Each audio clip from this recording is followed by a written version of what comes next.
Well, so ladies and gentlemen, another fireside chat coming up. It would be in between Scott O'Brien, founder and CEO of Mensa, and Mr. Prasad, the CEO of CIBA, Center for Incubation and Business Acceleration. Ladies and gentlemen, please put your hands together for both the gentlemen who will be in a conversation of fireside chat. Please put your hands together for them, ladies and gentlemen. Oh, come on, it's just that आपको जोरदार तालियां बजानी है. That's it. Come on, everybody. Please put your hands together. A very warm welcome to both of you.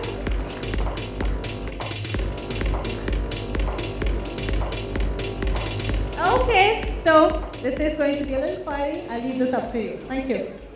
Thank you so much. Good afternoon, and I can see we have a full house. This is a bigger crowd than Donald Trump, isn't it? Isn't it? Yeah, we should use that tactic to multiply this. Okay. First of all, how many sitting in the audience are startups? So let's say majority of them. Thank you. Investors? Okay, fantastic. And others, organizers, right? Okay. How many cameramen have we got? Okay. You want me to start? Okay. So the topic is incubators and accelerators. So let me ask a question to the startups. Do you know what incubators are? You heard the word incubators? Yeah? Is there anyone among startups who does not know what an incubator is? Okay, fair enough. So, I'm the CEO of Center for Incubation and Business Acceleration, CIBA, and you'll be surprised how many phone calls we get from startups who find us through Google search or through, Startup India website and all of that. We have a number there. They call us and they ask, I'm a startup, blah, blah, blah, blah. So exactly what is an incubator? And it's, for me, that's heartwarming because the existence of incubator is meant to help startups like them. So let me give you a quick, at least the person who raised his hand, to talk about what incubator is before we talk about incubators and accelerators. So incubator, as the word suggests, is incubate. It's really at a very early stage, at the seed stage, right? When it's just a seed. So the plant has not come out yet. So you don't need a greenhouse. You need someone who can actually get the right soil, right? Tell what water to be put into the soil so that the seed can grow. So that's basically the incubator's job. Okay. Once the plant comes out and then you want it to grow, then you need the proper, I'll use the word analogy of greenhouse. That's what an accelerator does. Okay? You want to add something on that? I'm just trying to get the definition right on what's an incubator and what's an accelerator. Yeah, I guess the other way to look at it is if you've got a business idea, great. So you probably want to look out for an incubator to kind of build your idea not just safely, but with great guidance and great support people around you, which will then give your idea greater chance of being funded and supported through various other means. And you'll find your tribe, for example. So I think it's interesting in just, I guess, looking at incubators going from ideation to commercialization. So as humans, we have around 50,000 thoughts a day. And for some of us, half of those thoughts are about business ideas. Some of you thought I was going to say something else. But no, business ideas. A lot of us are just constantly thinking of different business ideas. And then, we have a lot of people that say, your business idea is not worth anything. But I think there is a duality. Business ideas, even if they come in the thousands per day, they're worth a lot. Because when you do go into business, one thing mentors and investors and others expect you to be able to do is pivot almost on the spot, a lot. And you can't do that unless you're exercising the muscle of constantly thinking of business models, new lines in the P&L, new business ideas, new concepts, building up existing clients, finding new clients. So I encourage you to go beyond just this idea that you've got, but also to look out for an incubator. And I think you've got some fine people around here to help you with that. Yeah, and let me also pick on something that our previous speaker, if you were there for the session, Adhiraj was here for 2 sessions, and Adhiraj mentioned about when he was asked about accelerators. You remember what he said? He said it's like cyber cafes, right? And I, in a way, see what he meant, because there's so many places that have come up. You can hear about co-working spaces calling themselves accelerators, and some calling them community incubators, you name it. In Bombay itself, there are about probably more than 100 places who are essentially co-working space, but because from a marketing point of view, just co-working is not enough. So you need to add extra elements to attract more. So that's why you call them incubators or community accelerators and all of that. But let me also just give you a quick definition on the accelerator part, because that's very important. It's unfortunate that Zone Startup, Ajay is not here because he's running a very good accelerator program. Accelerators are basically time bound, because if you have already reached a stage of growth, right, so you need support for a specific period. So if you go for a Zone Startup accelerator program, you get qualified. There's a 6 months program, and that 6 months you'll be given all the support that you need at that point in time to kind of scale up, right? Maybe building your first prototype, to your first launch, to raising your first round of funding, all of that. And what do you give in return for all this help? It's not as if they're doing charity or they're trying to be, trying to do good things for the society. You really have to give a part of your equity. Of course, they also give seed fund, because you've heard from angel investors, you've heard about Series A and B, but at the end of the day, there's a step right early, a seed fund. And trust me, how do you evaluate a seed fund? Any of the startups, have you gone and asked money at the seed stage? Have any one of the startups raised any money at seed stage? No? Okay, probably you're asking you're probably bootstrapping, or you're taking money from, as they say, friends, families, and father-in-laws, right? So at seed stage, that's where you need funding, and that's where some of the incubators can also support you, funding at a seed stage. If I can also suggest that, I mean, my experience is from Australia, so I'll give you a little bit of my background, but in Australia, it's you can go into an incubator pre-seed. So in Australia, in a sense, labels are labels, right? So what do you mean by pre-seed? So in Australia, seed is perceived as you have something of a formative product. So pre-seed is before you've built a product, as it's kind of categorised in Australia. But these labels can change across borders and so on. But my main point is there's access to incubation services, at least in Australia, maybe India as well, in some places, even just on the idea. And of course, the key factors to making a company worthy of an incubator's effort or an investor's effort is, a lot of people quote the team, the product, the market, but it's interesting as it's all analysed, and for many people, the number one factor is the timing. I'll just explain also why I'm here. So I'm filling in for a colleague who is from Incubator, which is born out of Sydney, but also has locations in Kerala with Kochi, and also a location in Bangalore, and soon Dubai. So I found it interesting on day one of this event how much encouragement there was towards focusing on the Indian market.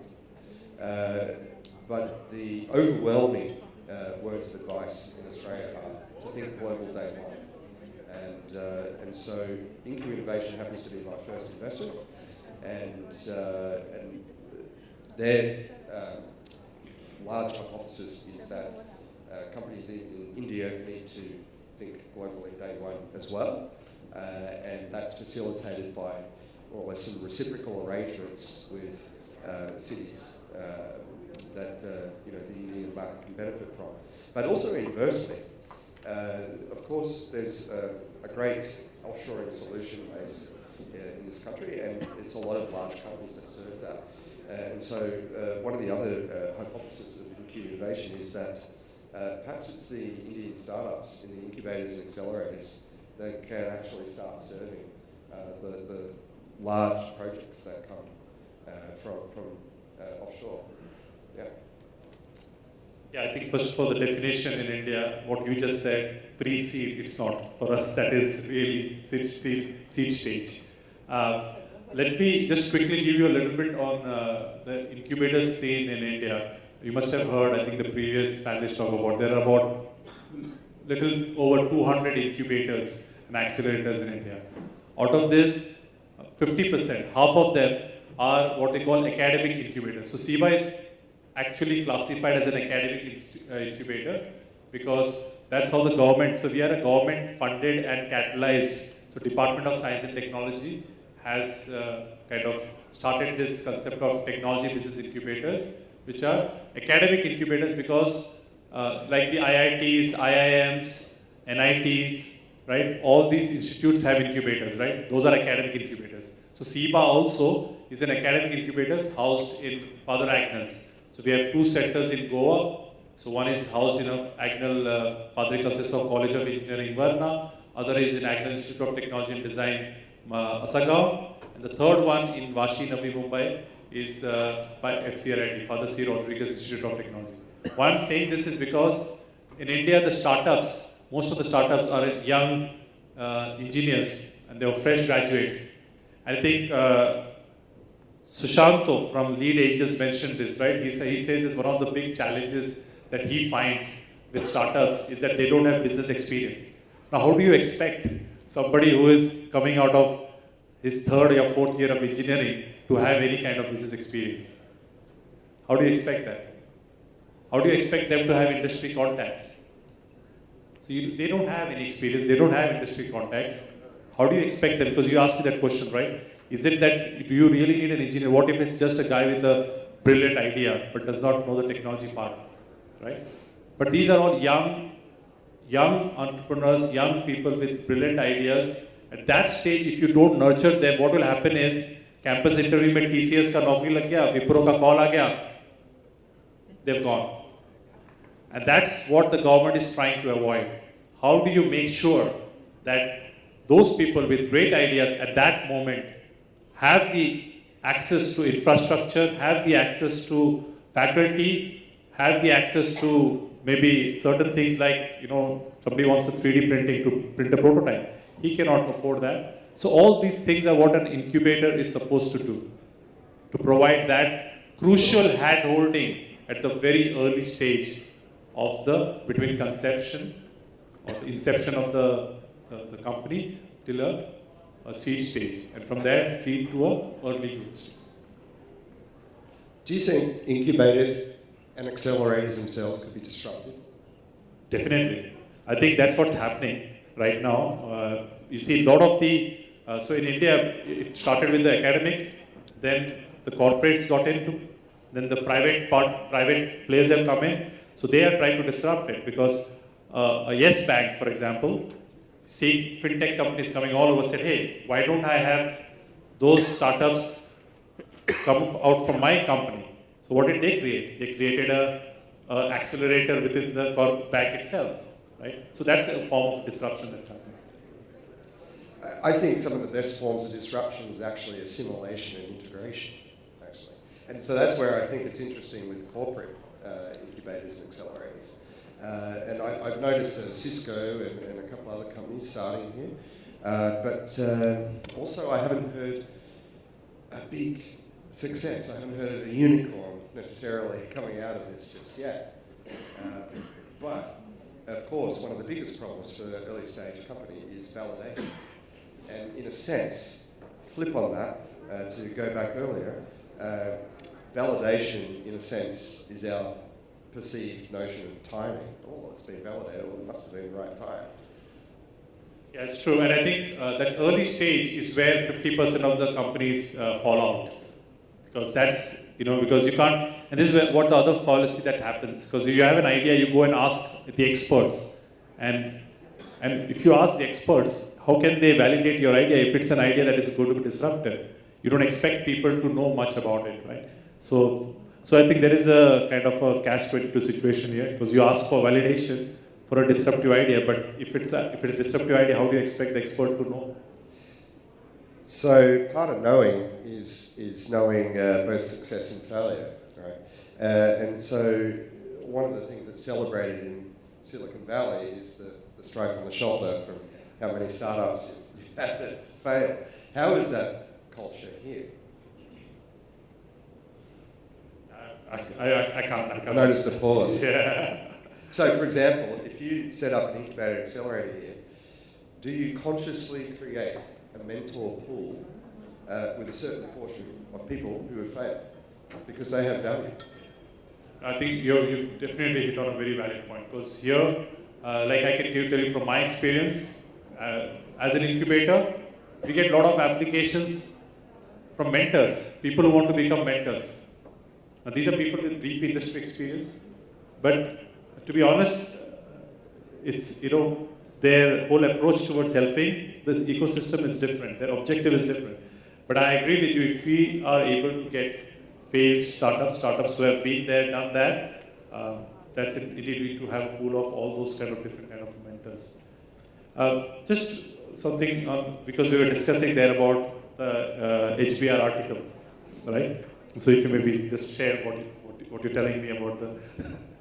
Well, speaking of failure, so in the US, it was an article in the Harvard Business Review a few years ago that cited 7,500 incubators and accelerators, and most failed. And in fact, if you had to point to two success stories, you may point to Techstars and Y Combinator. Yeah. But yeah, so that's the thing. So when you have 7,500 incubators and accelerators in the US, which probably now is around 8,000, and in India we have only 250 or something odd. So we still are very far, and we are learning, because we started with the academics, right? And typically in incubators also, if you ask how long does a startup stay, so if the startup does not fall off in the initial stage, the typical period is anywhere between 1 year to 1.5 years. So I told you, accelerator program is 4 months, 6 months. 4 months you have to, you have clear deliverables, you do it and it's gone. But for incubator, you're given a lot more time. So there is no fixed framework or time frame. But we believe that if within 2 years you have not reached a stage where you graduate, that means either your business is not taking off, right? Or you're too lazy. You find the comfort of the incubator, probably cheap co-working space, and you say, I want to stay here, I don't want to go anywhere. So within 2 years, we ask them to exit. To a success story, I must also point out to 100 Open Startups, who has about 80 companies out of India who have risen to fair levels of milestones that they have, level performer. So Brien, who was here yesterday, went through that system. So if you are in the game for incubator accelerators, that's worth looking up as well. But I think if we've just got a few minutes to go, it's probably handy to see if there's any questions in the audience. Yeah, let's try to answer whatever question you have. Feel free.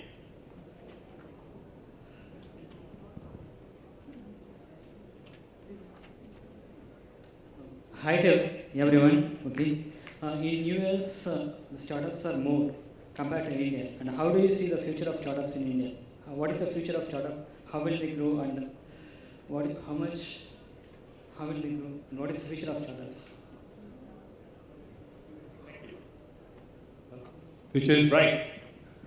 What can I say? I think the growth has been tremendous if you look at the last few years. If you talk about the number of incubators and accelerators, so there is 30% growth in the number of incubators, there is almost 50% growth in the number of accelerators. So every year we are adding more and more. So the more the incubators and accelerators grow, the more startups will also be coming out of our institutes and will also coming out of these accelerators, successful ones. So when you're comparing US that just got 7,500 or 8,000 incubators versus India, which is just at the starting point. And in US it started failing, probably it has reached its saturation and it started now failing only like Y Combinator, because they only talk about Y Combinator and a few of them, right? And these places have had quite a lot of centrality and economic clusters in California, but now the investors are looking elsewhere and dedicating funds to them. I think we've got one last question. Good evening. Myself is Ravi, and I have started my company as a Brick Private Limited around 2.5 years ago, and I am self-funded. Around 1 CR I have funded in that company, and we have developed a product. Regarding the incubator, as you say that you have just academic incubator for the IIT and IIM. What about those guys who has not done the very good education like the IIT or IIT? If you don't think who has not done the very good education or the normal graduate or the MCA or anything, they are not eligible for the incubator? Oh, good question. Extremely good question. Let me answer you very straight. Although these incubators are called academic incubators hosted by these academic institutes, they are actually open for all. So basically, our incubator, CIBA Goa, we have 24 of them. None of them are from Father Agnell's engineering. They all are from outside. We have 9 startups in Navi Mumbai. Out of the 9 startups, actually, only 1 startup was from the engineering college. So only IIT Bombay is the only one which has got an incubator called Sign, but that is more because of capacity. You can imagine the number of startups that are there doing 4th year projects and who want to get incubators. So what they did is they said that if you're from IIT Bombay, only then you can get incubator. In fact, we have an incubator from IIT Bombay at CIBA. We have an incubator from IIT Kanpur at CIBA Goa. So please feel free. There is no restriction. Okay? Yeah, thank you. Anyone? I think we kind of got a signal that we don't have time, so let's make it a quick, punchy answer. You said there are so many incubators in India, especially in Bombay 250 plus. How to choose a good incubator? So what I mentioned was these are all the reasons what he was CIBA Cafe. Yeah, I think exactly. You don't have to go to CIBA Cafe, you have to go to a good incubation center. How do you choose that? Is there any benchmarking for those incubation centers? I think the best way, either one is to see what kind of startups have graduated from there. Go to the incubator, talk to them, check with other incubatees, ask them, find out who are the mentor networks. Also, where is it housed? Now, let me give an example. Like CIBA is in Father Agnell campus, so we have an incubatee which actually was funded by Adhiraj's company, IB CAP. They are into Internet of Things. They are putting sensors on tires. So they want help with the faculty. So we have a HOD who is the Dean of R&D. He's helping them. Because he wants interns, he goes to the 4th year engineering college and asks for interns. He wants to test the tires. He goes to a school. We have a school bus. We have 13 buses. He puts it. So you have to see, based on your startup needs, what kind of incubator it is, what kind of infrastructure facility it is that you need. It may have the best of laser printer and 3D printer, but if you're into HR services, that incubator is not for you. So we have rejected many applications when we know that we cannot provide them. That's also important that the incubator rejects startups saying that I cannot help you at this stage. If I may offer a wrap-up note as well, and on the disruption question, one thing that I was thinking of, we've been speaking a lot about AI in the last couple of days, and the obvious roles that it endangers is driving, for example. But one of the less obvious is CEOs. And so if someone's developing a suitable AI for replacing a CEO, do you send that AI to the incubator, or do you need the incubator? You should send it to the incubator. See, we are a not-for-profit, first of all. All incubators, they essentially have to be not-for-profit. Because the objective here is not to make money out of the startups. Also, to give you a little bit of an idea, the government substantially finances the operational cost of the incubator, which makes the actual cost of the incubation very low at an incubator. That's an important thing to remember. Just to give you an idea, like a per seat per month cost in an incubator would be around 4,500 to 5,000 rupees. That's it. I'm sorry to interrupt you. Well, our dignitaries... Sorry, I couldn't see her. Okay, well, they would be along with us for the entire summit now for maybe an hour or so. So you can ask your questions alongside, and I would like to thank both of you for the wonderful information that you both shared along with us. And I would request both of you to kindly pose for a picture. Everybody, let's put our hands together and let's thank them. Thank you so much. We would like to give you something on behalf of the entire SIS team. Just be on stage for a minute. We would like to give a small token of appreciation. Yes, okay. Ladies and gentlemen, let's thank them. Everybody over there. Let's put our hands together. Thank you. Thank you so much, gentlemen. Thank you.